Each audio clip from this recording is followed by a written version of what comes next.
Saya lagi ada di lingkungan Made, lebih tepatnya di depan Balai RW.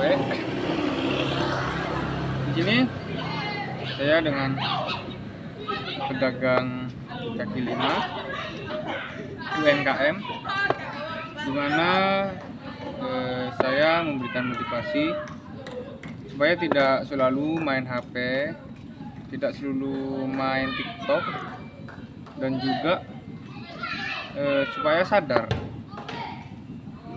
membaca itu adalah hal yang sangat penting daripada main slot. Maka dari itu, supaya cepat sadar, bisa cepat hatam, dan semoga bisa berhenti kecanduan TikTok, kecanduan sosial media, kecanduan nonton film di Facebook, kecanduan main HP. Jadi waktunya main HP diganti dengan membaca buku. Karena sekali kita buka HP, niatnya cuma sebentar, maka kalau dituruti maka pas sampai 1 jam 2 jam lebih, teman-teman.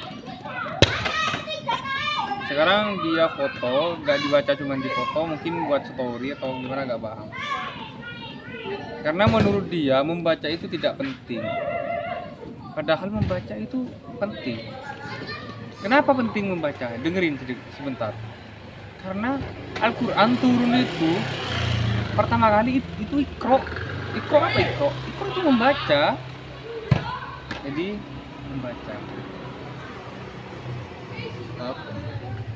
Apa yang kamu dapat? Coba baca. Jadi gini, baca 1 lembar aja. Wah, kebele kemarin. Apa sih kau lihat? Istirahat yang cukup. Coba baca selembar, Bay. Daripada menyengok TikTok, ya aku bisa story, tak ada manfaat. Coba baca. Bismillahirrahmanirrahim. Inna lillahi wa inna ilaihi raji'un. Baca selembar, kemarin terangaki apa sih kau lihat? Mencari solusi tanpa menundanya. Bila pemicu stres sulit dihindari, maka hadapi dengan cerdas, jangan tunda dan segeralah mencari solusi. Masalah yang dibiarkan berlarut-larut hanya akan memperpanjang masa stres. Apa? Iya. Jadi yang kita macam sampai ampus, macam apa Iya jadi? kan mari lah. Ada Ya. notif sekolah cong apa? 3. Apa? Wis lah. Lah.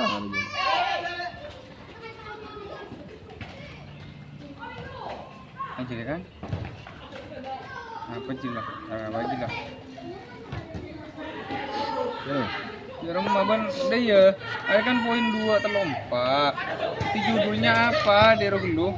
Oh, ternyata hindari pemicunya. Aro judul kamu bab-bab apa yang dibaca? Ada bab habit. Dia baca ya.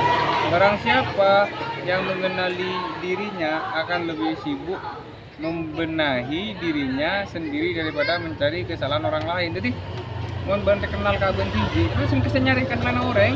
Oh, ada ya. Ibnu Qayyim al-Jauziyah berani mengambil keputusan untuk memperbaiki kebiasaan buruk adalah satu hal kecil yang bisa membawa perubahan besar dalam hidup kita. Kok masih macam mana bang? Bisa membawa kebiasaan kita pada hasil. Bila yang menjadi prioritas adalah hasil, kita akan kelelahan pada proses yang harus dijalani. Padahal dalam prosesnya ada banyak tantangan yang membutuhkan perjuangan. Jangan fokus, fokus ke selain, macam-macam, merekam. Jadi multitasking orang tak boleh. Paham benar. Makanya baca sambil direkam kan nanti bisa dipahami. Bagaimana? Aksi? Bantu san, mau nonton video gue bandit ki, ini kau post ke YouTube ya. Kendala itu bisa datang dari dalam maupun luar diri. Namun ketika kita sibuk membenahi diri, biasanya kita menjadi tidak pada kendala yang dapat sesuai rencana. Meski demikian, ketidakpedulian tersebut bukan berarti kita aman risiko. Kegagalan yang terjadi akibat kendala yang menghantam kita lebih dari itu. Tujuan dari menghindari kendala tersebut adalah supaya kita fokus untuk mengubah kebiasaan buruk menjadi kebiasaan baru. Dalam membentuk kebiasaan baru, berjalanlah hati-hati dengan merencanakan lambat tidak mengapa. Ketika selamat dari kebiasaan buruk dari perlahan-lahan kebiasaan akan tidak terasa bila tujuan tersebut ternyata sudah sampai. Lalu apa saja poin penting berubahnya yang bisa mendukung kita membentuk kebiasaan baru? Pertama, komitmen, kemudian aksi dalam bertindak dan ketika tentang manajemen waktu. Baik. Sekarang mari kita bahas satu persatu ya. Ketiga poin tersebut. Satu, apa ini? Kekuatan komitmen. Ya. Kebanyakan orang yang gagal dalam mimpi, mereka gagal bukan dari kurangnya kemampuan, tetapi dari kurangnya komitmen. Apa komitmen? Komitmen itu komitmen mungkin konsisten, tanggung jawab diri sendiri. Mendengar kata komitmen, biasanya pikiran kita akan tertuju pada hubungan percintaan. Padahal komitmen sendiri tidak sebatas itu. Kadang komitmen juga muncul saat membicarakan pekerjaan atau hal-hal yang tidak berhubungan dengan tanggung jawab, entah itu untuk orang lain ataupun komitmen terhadap diri sendiri. Lalu apakah arti komitmen bagi Anda? Seringkali orang membicarakan komitmen tanpa memahami pengertian sesungguhnya. Namun menurut KBBI, komitmen adalah keterikatan untuk melakukan sesuatu atau tanggung jawab. Jadi jika dihubungkan dengan kebiasaan komitmen ini didefinisikan sebagai keterikatan terhadap tindakan yang kita yakini. Senada dengan satu dengan itu, Stas dan Porter juga mengatakan bahwa komitmen adalah suatu keadaan di mana seseorang menjadi terikat oleh tindakannya. Sedangkan tindakan ini kemudian melahirkan keyakinan untuk mendorong apa saja yang melibatkannya. Meski komitmen, tetapi mempraktekkannya bisa jadi menjadi sangat sulit.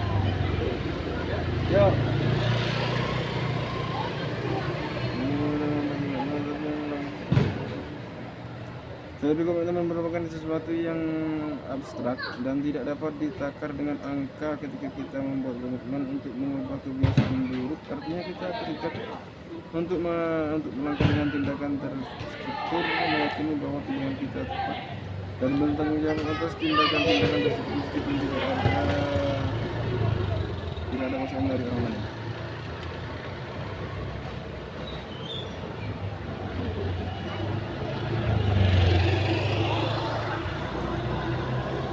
Abstraknya apa ya? Abstrak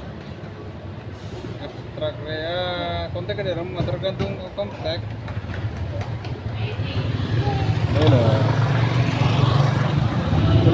Abstrak itu ringkasan singkat dan padat dari suatu karya ilmiah seperti skripsi, jurnal, makalah. Terlebih komitmen merupakan ringkasan. Abstrak. Iya.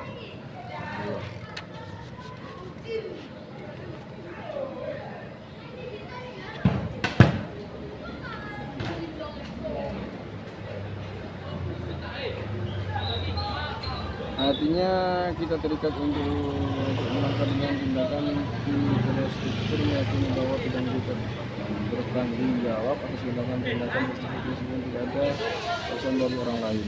Dari antara keputusan yang kita ambil berarti kita harus siap memberikan waktu dan energi untuk melakukan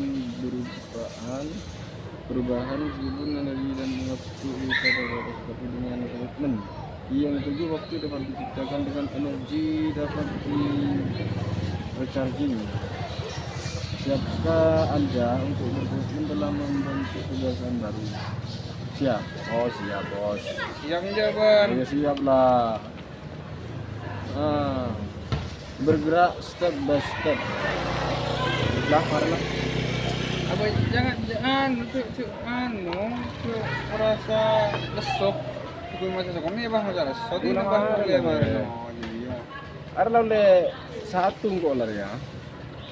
Area kolar dipahami bisa menjadi ilmu bagi saya.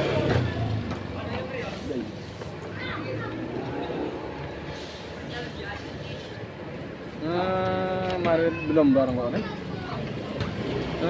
Untuk mengubah hidup jangan berpikir tentang perubahan yang besar tanpa mengawali dengan perubahan yang kecil. Itu mulailah dari yang hal-hal kecil dulu, lalu menuju perubahan yang maksimal. Karena pada dasarnya hal besar dimulai dari perubahan-perubahan kecil. Membangun kebiasaan baru dengan meninggalkan kebiasaan lama akan terasa sulit jika tidak tahu tekniknya.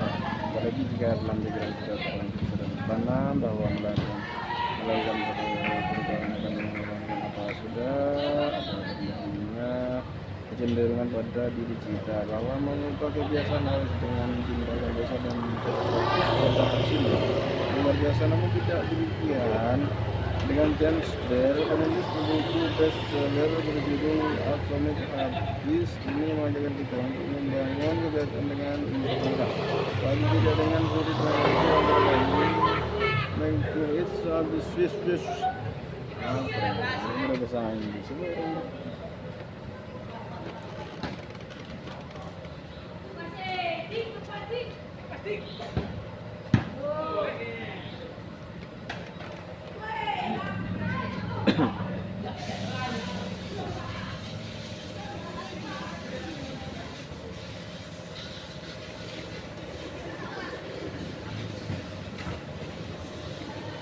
Oke.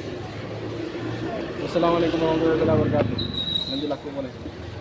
Lesong kok. Dengan serba serajiran lesok. Tak anu lah ngarang nggak terbiasa. Coba.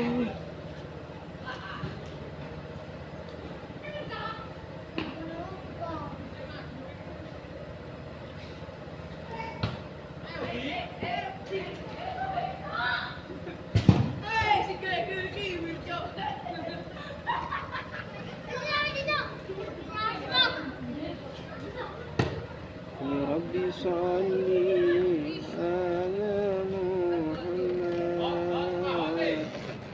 Ya Rabbi salli ala Muhammad.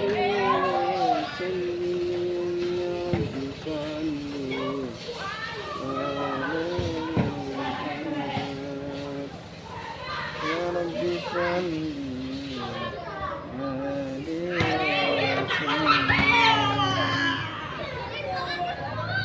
كان نبي قبل جاءنا كفي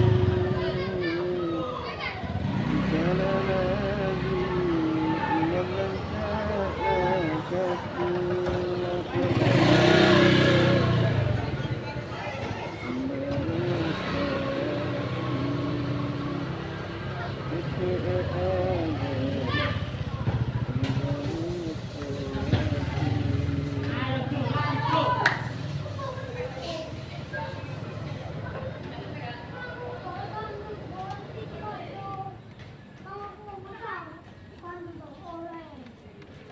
Kenapa ya? Marilah. Bisa ya? Iya.